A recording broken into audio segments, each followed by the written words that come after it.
Assalamualaikum warahmatullahi wabarakatuh. Jumpa lagi bersama saya Hadi di channel Ngulik Sejarah.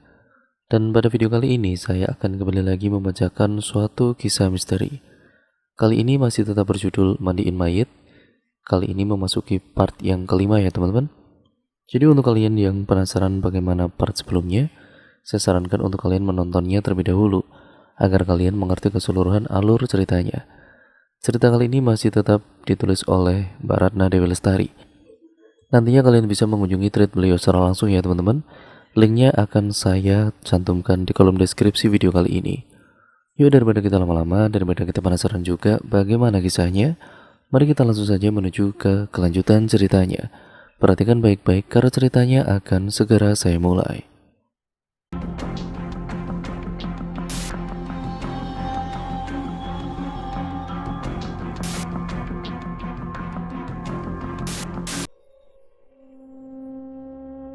Mandikan sekarang saja mbah, anak saya akan dimakamkan segera. Sumini dan orang-orang di dalam tempat itu tersentak kaget termasuk dengan Nunung. Mereka sontak menatap ke arah suara yang saat itu tiba-tiba berada di antara mereka. Suara bariton laki-laki yang terdengar berat dan penuh nada ancaman. Suryo, lirih Lasmini saat menatap laki-laki yang saat itu menyibak kain penutup tempat pemandian. Kami sudah terlalu kecewa dengan polisi. Jika saja malam itu Pak Polisi cepat mencari anak kami, tentu saja anak kami saat ini masih dalam keadaan sehat walafiat. Mbak Mini, saya minta tolong dengan sangat. Tolong mandikan anak kami dengan sebaik mungkin. Kami ingin memberikan yang terbaik kepada anak tersayang kami untuk yang terakhir kalinya. Suara itu bergetar seperti menahan kepiluan yang teramat sangat di dalam dadanya. Suasana mendadak menjadi hening. Pikiran berkecamuk di dalam hati masing-masing orang. Mereka tahu jika laki-laki parubaya di hadapan mereka saat ini jiwanya sedang terluka. Tapi ia berusaha tegar meski matanya sedikit pun tidak bisa menyembunyikan sakit hati yang kini ia rasakan. Laki-laki berambut cepak dengan kumis tebal yang menghiasi atas bibirnya itu mengusap wajahnya dengan kasar. Ia lalu berbalik dan kemudian pergi begitu saja, meninggalkan Sumini dan 3 wanita yang hendak memandikan jenazah Mira. Nunung langsung mendekati ibunya saat lelaki itu pergi. Wajahnya tegang, bukan hanya karena ia akan memandikan jasad Mira yang begitu menakutkan, tapi ia seperti mempunyai beban mental. Bu, bagaimana ini bu? Apa tidak mengapa kalau kita memandikan mayat Mira sekarang? Takutnya nanti ada polisi datang dan kita... Sudah mbak, kita turuti saja permintaan Mas Suryo tadi. Sesungguhnya saya juga takut, tapi mau bagaimana lagi? Ini sudah keputusan keluarga. Wanita bertubuh sedikit kembal itu mendekat dan menyela pembicaraan Nunung dan juga ibu mertuanya. Ya udah, ayolah bu, kita selesaikan fardu kifayah ini. Kasihan juga melihat Mira berlama-lama diangguri, ujar Lastri seraya menjumput sarung tangan yang ada di kaki Mira. Sumini mengangguk pelan. Orang tua itu lalu menyuruh Nunung berdiri di sampingnya dan Sulastri berada di seberangnya. Ia lalu menyuruh Sulastri dan juga Nunung membentangkan kain di atas jenazah yang telah kaku. Kamu bantu saya membuka celana dan juga baju Mira, titah Sumini kepada budenya Mira. Wanita itu mengangguk pelan dan dengan sikap membantu Sumini untuk membuka celana panjang yang dikenakan oleh Mira. Sumini lalu meraih gunting yang berada di kaki Mira. Ia menggunting baju Mira dan juga pakaian itu dimasukkan ke dalam kantong yang memang sudah disediakan. Nanti dikubur ya, jangan dibakar, kasihan Mira, pesan Sumini pada wanita di sebelahnya. Enje mbah, sahutnya dengan anggukan. Baju yang masih menyisakan darah kering itu mereka singkirkan dan taruh di tempat yang dirasa aman. Proses pemandian jenazah pun mulai dilakukan. Sumini berdiri seraya mengangkat kedua tangannya dan berucap, sengaja aku memandikan jenazah ini fardu kifayah karena Allah Ta'ala. Sumini lalu membasuh tubuh Mira beberapa kali. Ia mulai membersihkan darah kering dengan tangannya, serentak dengan guyuran air dari Lastri itu. Sumini sama sekali tidak berpaling dari wajah Mira yang sebagian menganga karena luka sayatan. Ia melakukan dengan sangat hati-hati. Sumini tidak henti-hentinya beristighfar dalam hati. Ia benar-benar merasa kasihan dengan apa yang terjadi pada jasad gadis yang sedang ia hadapi itu. Ia tidak bisa membayangkan bagaimana kejadian yang sangat mengerikan yang telah gadis itu alami. "Kamu bersihkan bagian leher, Las?" "Ibu mau bersihin bagian ini dulu." "Baik, Bu." Lastri pun membersihkan bagian tubuh yang lain. Begitupun dengan Nunung. Mereka melakukan sesuai dengan perintah Sumini. "Pelan-pelan ya, Les, Nung," Sumini sesekali memperingatkan. "Bu, bagian ini agak sulit untuk dibersihkan, Bu," ucap Lastri sembari menunjuk leher sebelah kiri yang terkoyak seperti terkena senjata tajam. Sumini mengangkat kepalanya dan menatap ke arah Sulastri. Sebelum ia beranjak ke arah anak perempuannya itu, ia menatap ke arah Nunung dan berucap, "Nung, tolong bantu ibu bersihkan darah kering ini yo. Pelan-pelan yo." Nunung terdiam. Ada perasaan ragu di dalam batinnya. Apakah ia mampu membersihkan wajah Mira yang sejak tadi ia hindari? Masih terekam jelas dalam ingatannya bagaimana tadi malam ia bertemu dengan Mira dan berbicara berhadapan-hadapan. Siapa menyangka saat ini ia memandikan jenazahnya, dan dalam keadaan yang sangat mengerikan. Wajah cantik itu berubah seperti monster. Luka menganga di wajah menunjukkan daging yang sudah berubah warna, dan leher yang terlihat urat-urat berwarna kehitaman yang terputus membuat siapapun yang melihatnya pasti bergidik dengan ngeri. Darah kering dan juga bau yang tidak sedap semakin mempersulit proses pemandian. "Nung?" Iya, Bu, baik."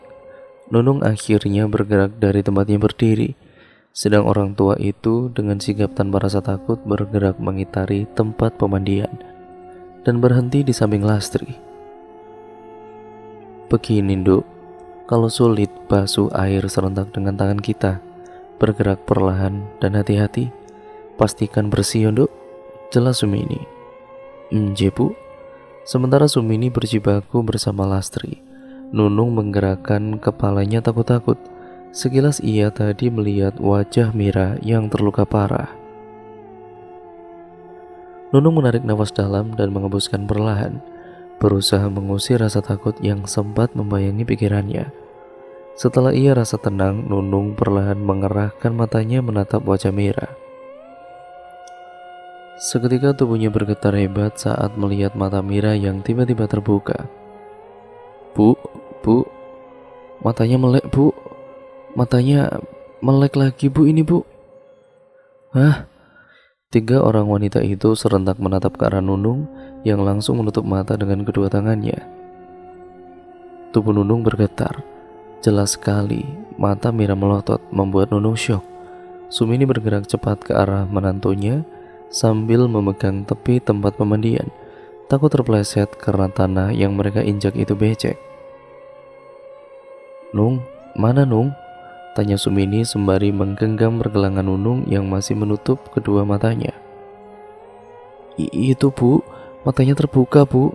Takut aku, Bu, takut." Sumini mengarahkan pandangannya ke arah wajah Mira yang belum sepenuhnya bersih dari darah kering dan penuh luka menganga. Ia menatap heran karena mata Mira tertutup sempurna, tidak seperti yang ditakuti Nunung tadi. "Enggak, Nung, matanya merem kok, Nung," ucap Sumini. Perlahan Nunung menurunkan tangannya dan menatap ke arah Mira. Benar saja mata gadis itu memang tertutup, tapi raut wajahnya terlihat sedih. "Nung, sudah Nung, biar ibu saja. Kamu lihatin ibu saja yo," ketus Lastri yang direspon anggukan oleh Nunung. Mereka kembali melanjutkan proses pemandian jenazah Mira. Setelah proses membersihkan kuku tangan dan kaki serta sela-sela tubuh, Sumini menekan perut Mira untuk mengeluarkan kotoran dari dalam tubuh gadis malang itu. Jenazah tidak bisa didudukkan ataupun diangkat sedikit bagian pinggang karena tubuhnya sudah mulai kaku.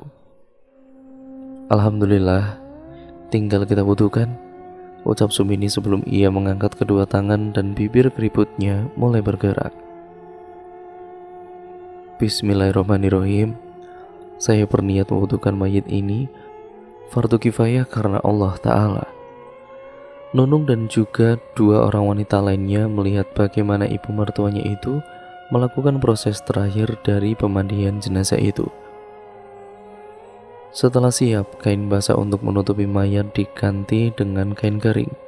Sumini lalu memanggil beberapa orang untuk mengangkat mayat Mira yang sudah bersih dari hadas dan sudah diwudukan. Tangis kembali menggema di saat mayat dibawa masuk ke dalam rumah. Raungan semakin menjadi ketika mayat Mira diletakkan di atas kafan yang sudah dibentangkan. Mira, ya Allah Mira, maafin ibu nak. Seharusnya ibu mencarimu malam itu dan tidak menunggu saja di rumah. Seandainya polisi saat itu mau membantu mencarimu, ibu yakin kamu masih sehat dan ada di samping ibu saat ini nak.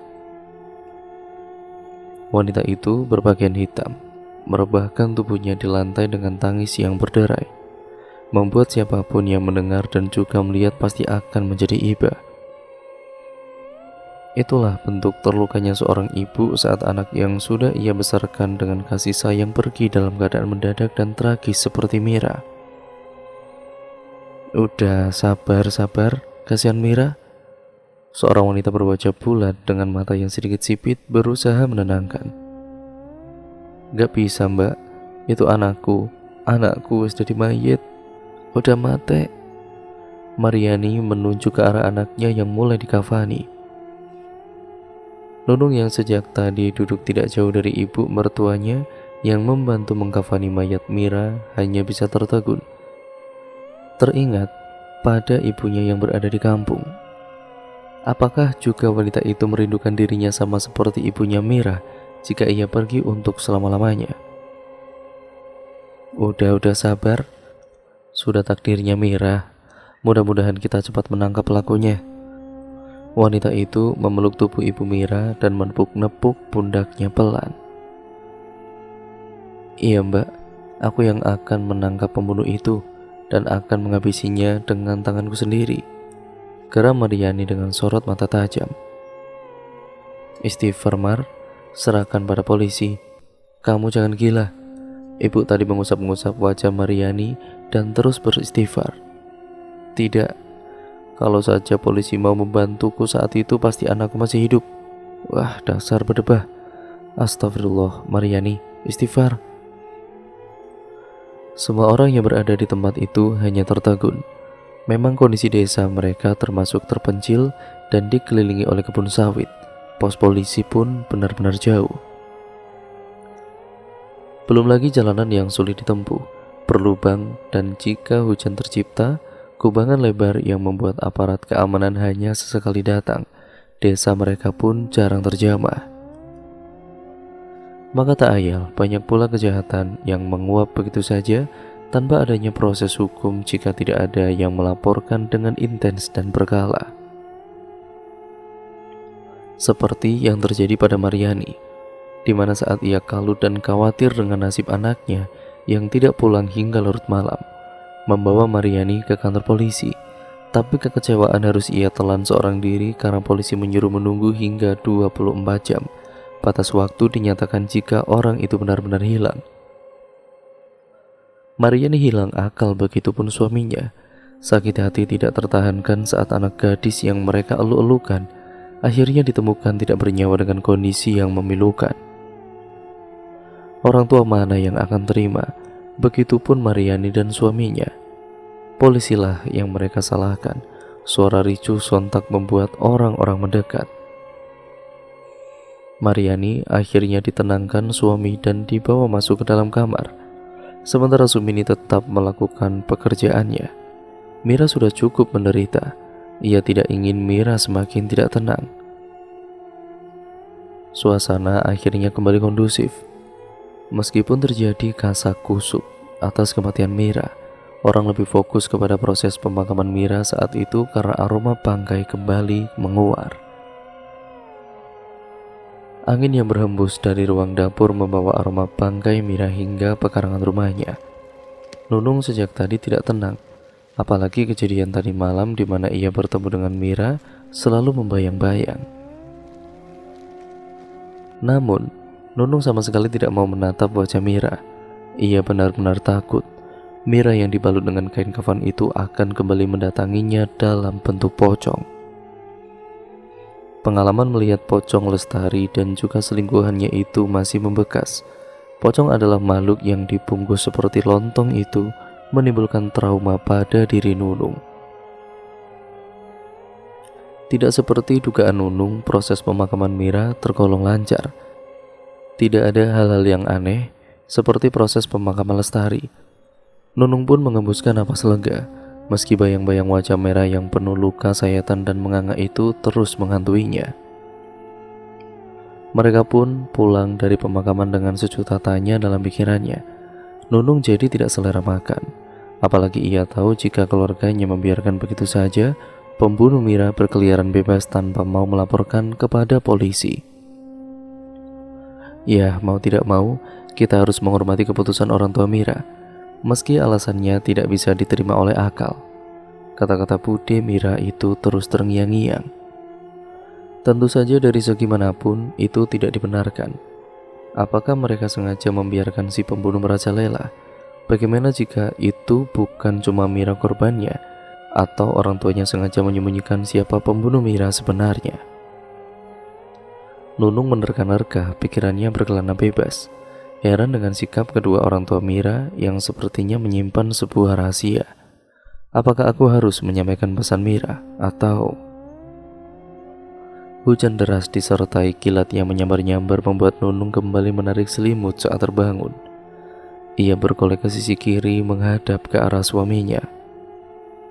Seperti biasanya, Nunung akan menggeser tubuhnya dan mendekatkan kepalanya di sisi dada suaminya.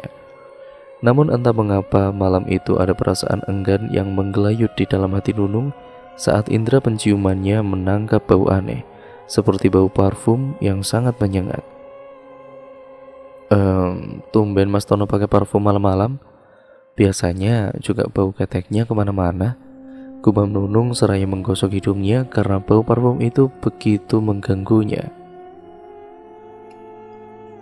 Dengan mata yang masih terpejam, Nunung meraba-raba dada suaminya. Itu kebiasaan yang sering ia lakukan. Nunung tercekat dan merasakan telapak tangannya seperti merasakan hal yang berbeda.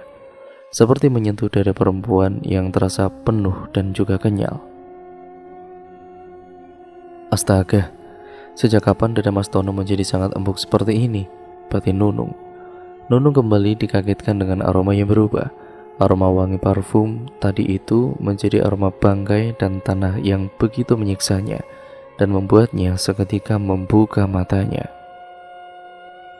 Astagfirullah, Nunung ingin menjauh tapi tubuhnya terasa diikat tali dengan kuat. Sulit sekali untuk bergerak. Keringat dingin mengucur deras dari keningnya.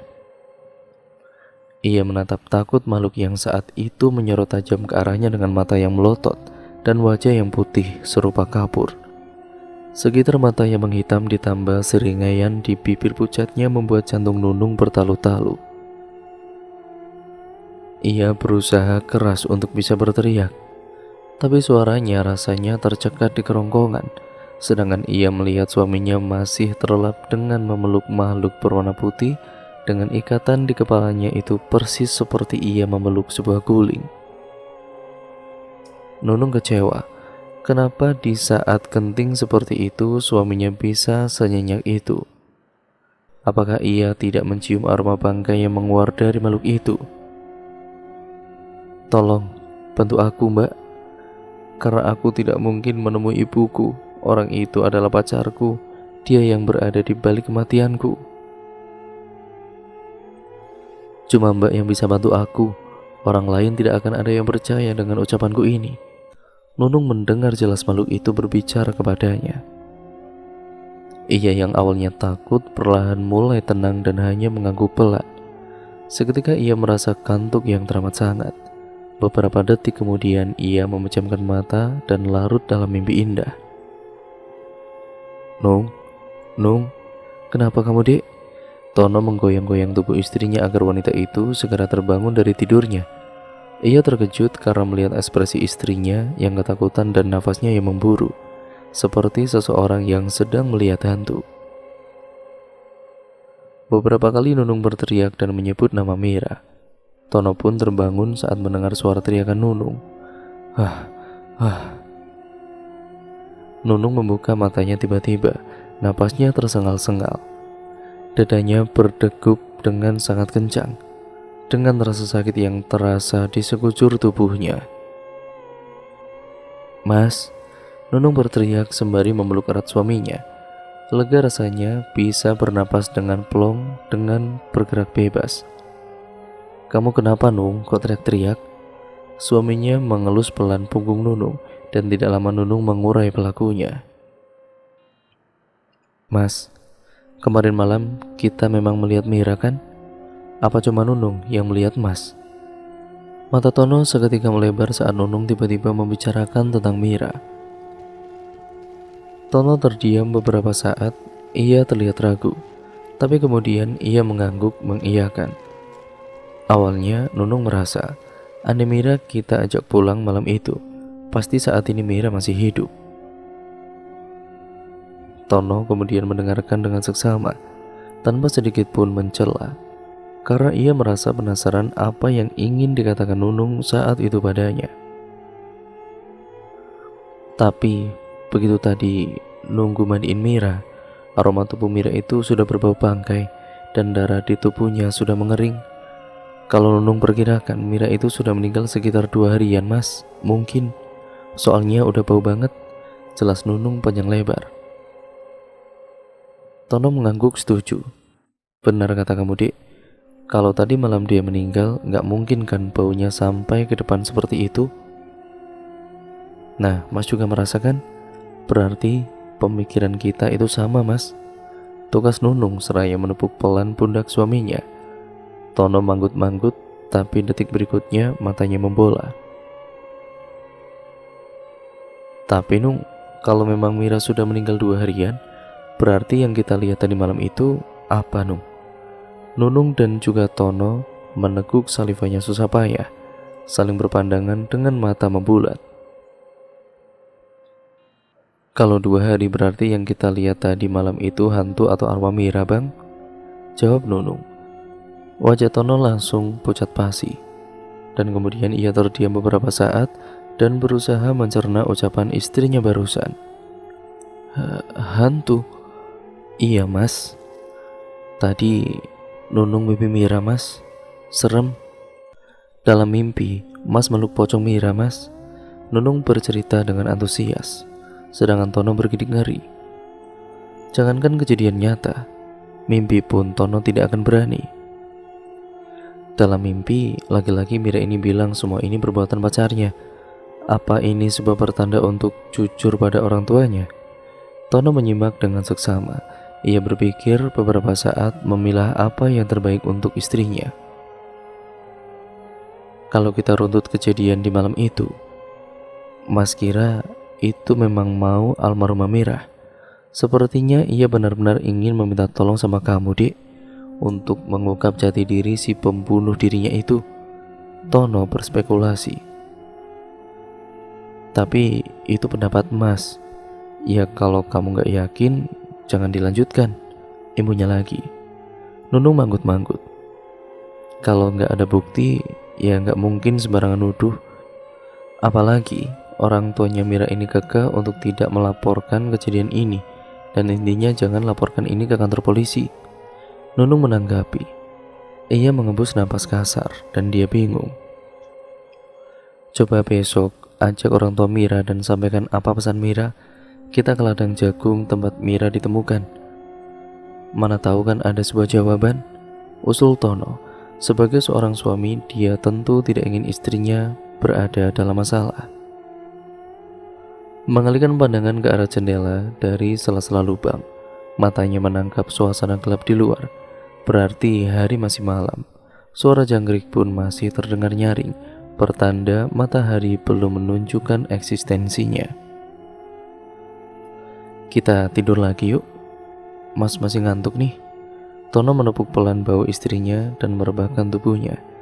Nunung mengangguk pelan, tapi ia tamak ragu untuk berbaring di samping suaminya. Masih teringat ada pocong Mira yang sempat dipeluk oleh suaminya. Mimpi yang ternyata sangat nyata. Ia pun heran kenapa setelah mengikuti ibunya memandikan jenazah, arwah-arwah penasaran jadi mengikutinya. Sudah dek, mau sampai kapan kamu bengong seperti itu? Mas janji kita akan ke rumah Mira. Semoga seperti Lestari. Setelah kamu memberitahukannya, Mira tidak akan lagi mengganggu dirimu, harap Tono yang langsung diamini oleh Nunung. Mendengar ucapan suaminya itu, Nunung merasa lega dan ikut merebahkan tubuhnya di samping Tono. Nunung sengaja memeluk tubuh Tono dan pipinya menempel di dada laki-lakinya. Kemudian baru saja Nunung akan terlelap, tiba-tiba ia merasakan kakinya seperti dicengkram oleh sesuatu. Dan sesuatu itu, di tengah hujan deras yang mengguyur perkampungan, seorang laki-laki bertubuh kurus dengan kumis tipis berlari dengan kencang dan terseok-seok seperti menghindari sesuatu. Di langit kilatan cahaya petir berpendar disusul bunyi gemuruh yang bersaut-sautan. Laki-laki dengan tinggi sekitar 180 cm itu berlari, sesekali melihat ke belakang seperti orang yang ketakutan. Sebuah sesal terbit di dalam hatinya. Andai saja ia bisa sedikit bersabar, mungkin tragedi itu tidak akan pernah terjadi pada dirinya dan juga kepada kekasihnya. Laki-laki itu tersungkur dan mencengkeram rumput beserta tanah dengan air mata yang mengalir deras dari kedua netranya. Ia tertunduk dan menangis pilu di bawah rintikan hujan deras yang membasahi tubuhnya. Mira, maafkan abang Mira, abang hilaf, ucapnya di sela-sela tangis yang tidak tertahankan. Masih terekam jelas di dalam benaknya kejadian yang terjadi beberapa jam sebelum hujan deras mengguyur bumi. Ia membawa sang kekasih masuk ke ladang jagung dan memaksanya untuk melakukan hubungan suami istri. Gadis itu tentu saja menolak, karena ia begitu dididik dengan baik oleh orang tuanya untuk menjaga aurat dan dari perbuatan maksiat. Sayangnya penolakannya itu berujung pada kisah tragis. Laki-laki itu merasa tersinggung dengan perbuatan Mira, dan dirinya yang telah dikuasai oleh nafsu tidak mampu menahan gelora di dalam dadanya. Cinta itu seperti menguap begitu saja, apalagi saat gadis itu sempat menamparnya. Lelaki itu naik pitam dan refleks meninju wajah gadis pujaannya. Tidak sampai di situ saja. Entah kerasukan setan apa, entah kebetulan atau memang nasib gadis itu tengah sial. Laki-laki itu tidak sengaja melihat sabit tidak jauh dari tempatnya berdiri, sabit yang ditinggalkan oleh pemilik si kebun jagung. Saat gadis itu tersungkur, lelaki itu dengan cepat bergerak ke arah sabit itu. Dan saat gadis itu hendak berdiri, ia tidak mampu lagi membela dirinya. Dua sabetan yang dilayangkan lelaki pujaannya itu mampu membuat darah mengucur dari wajah dan lehernya. Darah seketika mengucur deras dari wajah dan leher yang ternganga, membasahi tubuh gadis itu. Tubuh gadis itu meluruh di tanah, terduduk dengan napas yang tersengal-sengal.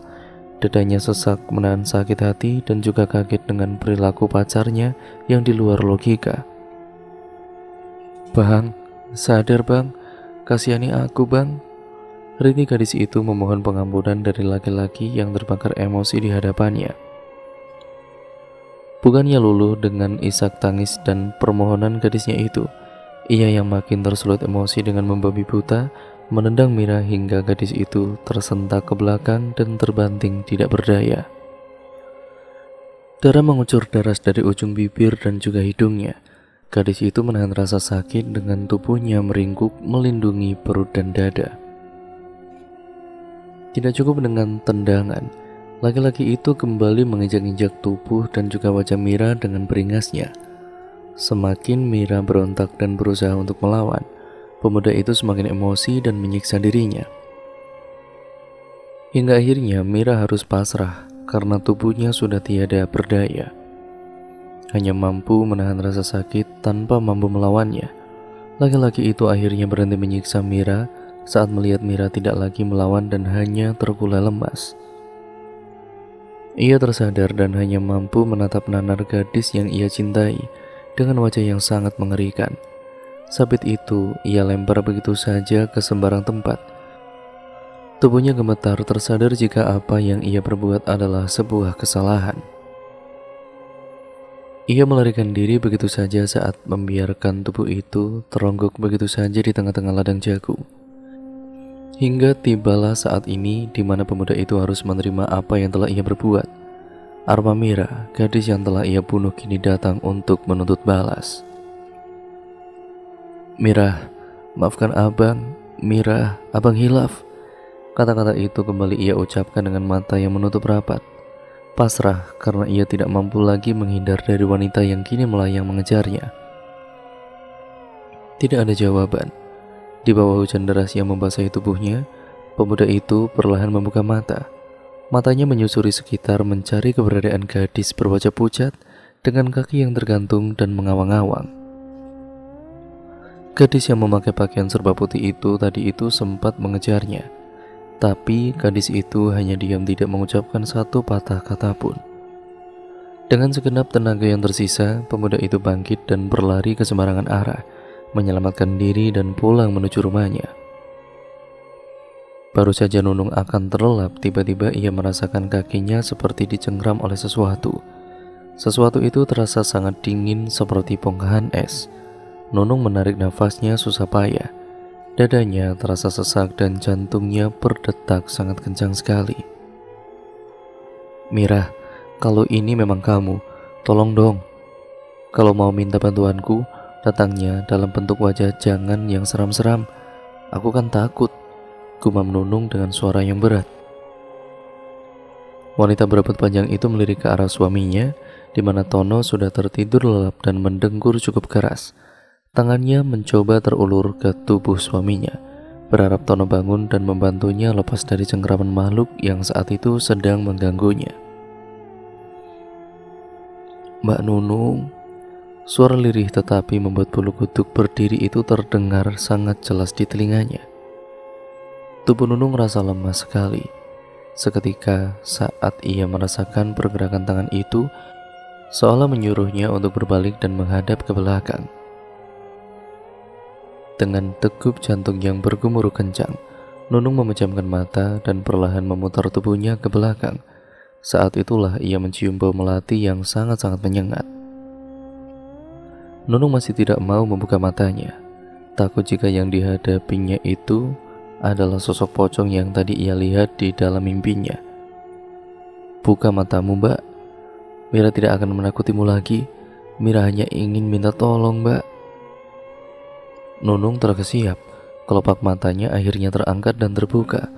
Nunung pun dapat bernapas lega saat ia melihat wajah Mira yang sangat cantik sekali, jauh dari kesan seram seperti saat ia memandikannya.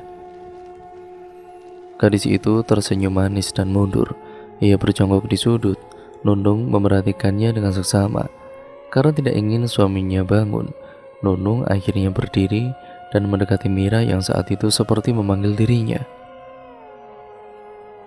Nunung pun berjongkok dan mensejajari tubuh dengan Mira. Mereka saling berhadapan-hadapan. "Mbak, Mira tidak ingin menambah dosa. Sebenarnya jika Mira mau, Mira bisa saja membunuh laki-laki itu. Tapi Mira lebih senang jika laki-laki itu membusuk di dalam penjara." Nunung mendengarkan ucapan Mira dengan seksama. Rasa takut itu lenyap begitu saja seperti berbincang dengan manusia biasa. "Bagaimana Mira? Tidak ada barang bukti yang bisa memberatkan laki-laki itu," ucap Nunung ragu. "Ada, Mbak. Di bagian Mira ada sesuatu." Nunung berusaha mengingat-ingat di mana baju terakhir yang Mira pakai. "Tidak mungkin. Baju itu Sepertinya sudah dikubur. Memangnya apa yang kau sembunyikan di baju itu? Tanya Nunung pada sosok yang tidak kasat mata, transparan itu. Mbak akan tahu ketika nanti menemukan baju itu. Di kantong baju itu terdapat sesuatu yang bisa menjadi bukti perlawanan Mira malam itu. Baik Mira, besok Mbak akan ke rumah kamu, mencari bajumu yang telah dikubur itu, janji Nunung. Ia sedikit lebih lega dan juga sudah mulai bisa mengendalikan rasa takutnya. Apalagi Mira berkomunikasi sudah tidak menunjukkan wajah aslinya, ataupun menunjuk dalam bentuk yang seram, seperti pocong dalam mimpinya. Tono yang saat itu mendengar suara istrinya bercakap-cakap, terbangun dan mengerjapkan matanya. Ia menyipitkan mata dan menatap istrinya yang sedang berbicara seorang diri. Tono memperhatikan bagaimana Nunung berbicara. Sesekali ia menyebut nama Mira. Apa Nunung sedang berbicara dengan arwah gadis itu? Pikirnya. Namun perasaan Tono jadi tidak tenang. Sekilas Nunung tampak seperti orang gila, berbicara sendirian meskipun Tono sudah pernah melihat arwah Mira. Tapi entah kenapa ia menjadi khawatir. Apakah itu memang arwah Mira atau mungkin hanya jin yang menyerupainya saja? Nung, apa kamu jadi mau ke rumah orang tua Mira? Mas bukannya melarang, tapi jujur saja, semenjak kamu memandikan mayat, kamu jadi banyak perubahan, Nung. Mau nggak kalau kita diskusi sama Pak Ustadz? Nunung yang saat itu sedang mencuci piring menghentikan kegiatannya dan menatap suaminya heran. Kenapa kita harus diskusi dengan Pak Ustadz, Mas? Emang apa yang salah sama aku? Nunung terlihat tidak senang dengan ucapan suaminya pagi itu. Nunung beranjak dari tumpukan piring kotor dan mengeringkan tangannya dengan lap yang tersambir di dinding tidak jauh dari tempatnya berdiri. Ia mendekati suaminya yang sedang menikmati kopi ditemani mie instan goreng yang sudah tinggal setengah. Bukan begitu, Nung. Tadi malam itu, Mas lihat kamu sedang ngomong sendirian. Kalau orang lihat pasti kamu seperti orang gila. Jujur suaminya yang membuat Nunung semakin emosi mendengarnya. Lah, kan Mas lihat sendiri, malam itu kita ketemu arwah Mira. Berarti Nunung tidak bohong. Kalau arwah Mira itu ingin meminta bantuan Nunung. Nunung melipat kedua tangannya di dada dan menatap suaminya dengan tajam. Iya, Mas tahu. Iya, tapi kan Mas ragu gitu. Apa itu memang Mira atau makhluk yang menyerupainya? Ah, sudahlah Mas, gak usah dibahas. Pokoknya siang ini Nunung akan pergi ke rumah orang tua Mira dan mengungkapkan siapa pembunuh Mira sebenarnya. Nunung kemudian menggetakkan kaki, memutar tubuhnya melangkah ke arah kamar. Tidak terima dengan ucapan suaminya pagi itu tentunya. Tono hanya mampu menghela nafas dalam. Ia tahu betul dengan sifat istrinya dan tidak ingin terjadi keributan di keluarga kecil mereka. Saat Nunung masuk ke dalam kamar, Tono beranjak dari duduknya dan kemudian menyelesaikan pekerjaan Nunung yang tadi tertunda. Setelah piring-piring itu bersih, Tono mendekati ibunya yang sedang menyapu di luar. Bu, Sumini yang saat itu sedang menyapu langsung menghentikan aksinya dan menatap ke arah anak laki-lakinya. Ada apa toh? Manggil-manggil ibu? Tanyanya sembari menyorot mata sang anak. Ini Bu, Tono mau curhat nih. Kening wanita itu mengarut, merasa ada yang janggal dengan sikap anaknya pagi ini. Ya udah, sini cerita sama ibu. Apa? Sumini mengajak anaknya untuk duduk di bawah pohon rambutan, di mana berdiri kursi panjang yang terbuat dari kayu. Mau cerita apa, Ton? Serius sekali kayaknya. Tono menarik nafasnya dalam-dalam. Ia memandang wajah tua ibunya dengan sendu. Ada keraguan di dalam dadanya untuk jujur, tapi ia sudah tidak mampu lagi menahannya. Nunung, Bu. Kenapa Nunung, Ton? Wajah Sumini berubah panik saat mendengar nama menantunya itu dikumandangkan oleh Tono. Nunung sepertinya ditemui arwah Mira, Bu. Jujur Tono. Terdengar helaan nafas dari wanita tua itu. Ia lalu menatap lurus ke arah jalan dan terdiam beberapa saat seperti memikirkan sesuatu. Dulu, saat awal ibu menekuni profesi sebagai pemandi mayat, ibu sempat merasakan beberapa kali gangguan dan juga penampakan-penampakan mengerikan.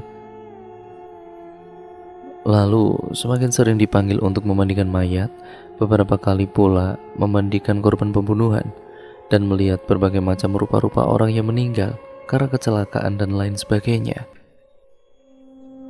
Ibu akhirnya tidak sanggup karena merasa diteror dan tidak nyaman jika harus bersinggungan dengan hal gaib. Di saat itulah bapak mengajak ibu untuk menemui salah satu orang ustadz di kampung sebelah. Berkat kebaikan Pak Ustadz itu, ibu akhirnya bisa lepas dari pengaruh makhluk-makhluk yang rupanya hanya ingin mengganggu ibu dan membuat rumor tentang pemandi mayat.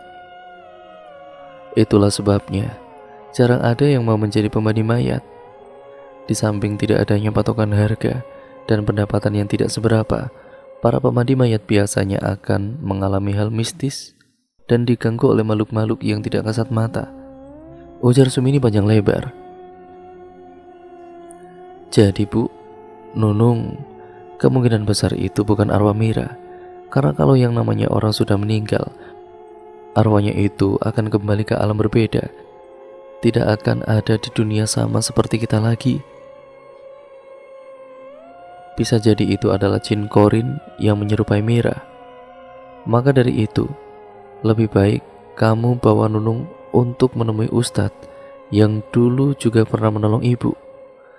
Minta ia untuk menutup mata batin Nunung. Perintah ibunya yang langsung diangguki oleh Tono. Tapi Bu, Nunung kelihatannya tidak senang tadi Bu. Ya seolah Tono ini mengatakan hal yang salah padanya. Keluh Tono saat ibunya akan beranjak dari duduknya. Wanita itu menyurutkan niatnya untuk segera beranjak dari tempat itu. Ia lalu menatap anaknya dengan tatapan teduh. Bicara baik-baik sama Nunung, ibu yakin istrimu itu pasti akan mengerti. Ibu juga akan membantu, ucap ibunya lembut. Melihat tatapan teduh ibunya, seketika semangat itu bangkit. Ia lalu beranjak dari tempat duduk bersama ibunya menuju rumah dan menemui kembali istrinya. Saat masuk ke dalam rumah, ia merasakan hawa yang tidak enak, seperti ada mata yang mengintai dan mengikuti. Tono kemudian bergegas ke arah kamar dan mendapati istrinya sedang terbaring. Tono mendekat ke arah pembaringan, tangannya terulur dan menyentuh bahu istrinya. Nung, kamu gak marah kan? Mas tidak ingin terjadi sesuatu kepadamu, Nung, ucap Tono dengan lembut seraya mendaratkan bokongnya di bibir ranjang. Ia kemudian merasakan kejanggalan dan keanehan pada diri istrinya. Tubuh Nunung terasa sangat panas membuat Tono langsung menarik tangannya. Nung, kamu demam Nung? Tanyanya. Ia kembali mengeluarkan tangannya dan berniat untuk kembali menyentuh bahu istrinya. Baru saja tangan Tono akan menyentuh bahu Nunung, tiba-tiba tubuh itu berbalik dan saat itulah Tono melihat pemandangan yang sangat mengerikan. Dan cerita pun akhirnya bersambung lagi ke part yang selanjutnya ya teman-teman. Bagaimana menurut kalian kelanjutan cerita ini? Jadi akan ada kelanjutan ceritanya lagi ya teman-teman. Jadi untuk kalian yang penasaran, tetap stay tune terus di channel ini. Jangan lupa like, comment, dan share serta subscribe untuk kalian yang belum. Nyalakan tombol lonceng notifikasinya agar kalian tidak ketinggalan video terbaru selanjutnya dari channel ini. Sekian dan terima kasih ya teman-teman. Video ini saya akhiri. Jangan lupa untuk tetap stay tune dan nantikan kelanjutan ceritanya, karena ceritanya akan semakin sangat seru untuk kita nantikan. Kurang lebihnya mohon maaf. Wassalamualaikum warahmatullahi wabarakatuh.